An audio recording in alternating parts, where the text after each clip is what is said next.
Ghusl, taking a bath, something which we do every day. But if you think about it, it's a pretty important part of your religion.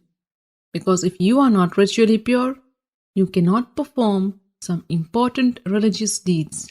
And how much time and effort you put into learning the correct manner of ghusl, and how consciously and how well you perform the ghusl, shows your concern for the way you stand before Allah. Because al-ghuslu amana bayna al-abdi wa bayna rabbihi. Ghusl is a trust between you and your Rabb. And we really can't emphasize the importance of ghusl enough. In this series, we will begin the discussion with the obligatory ghusl, which will be helpful to you when you are in a hurry or if there is not enough time to take a complete ghusl. Next, I will take you step by step through the etiquettes of the complete ghusl, where we will discuss the sunnah acts of ghusl.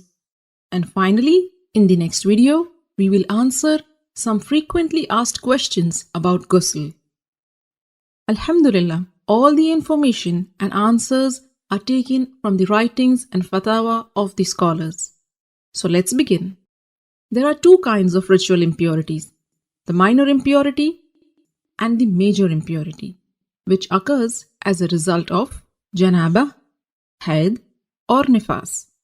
To achieve tahara from the minor impurity, you only need to renew your wudu, ablution, whereas in the case of major impurity, you need to take a ghusl.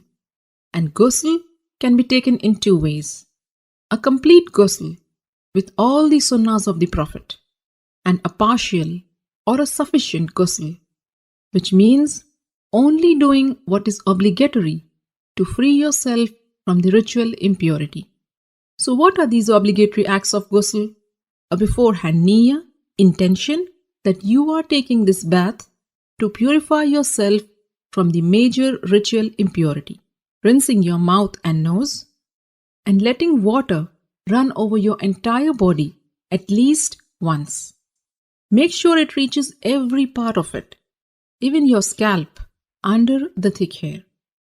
If you manage to do this much, then you have purified yourself from the major ritual impurity. As for the complete ghusl, and this is the mustahab one, and it is how the Prophet ﷺ took a bath. And this is how you do it. Begin with an intention to purify yourself from the major impurity. Then say Bismillah. Wash your hands 3 times. Then with your left hand, wash your private parts and anywhere else that is contaminated with traces of impurity. Then make a complete wudu, just as you would for prayers. Then pour water over your head 3 times, rubbing and making sure that it thoroughly reaches your scalp. Some scholars said 3 times means once on the right, next on the left, and then in the center.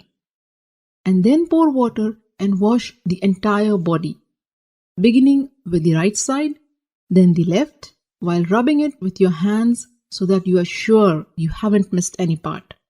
So these are the etiquettes of the complete ghusl.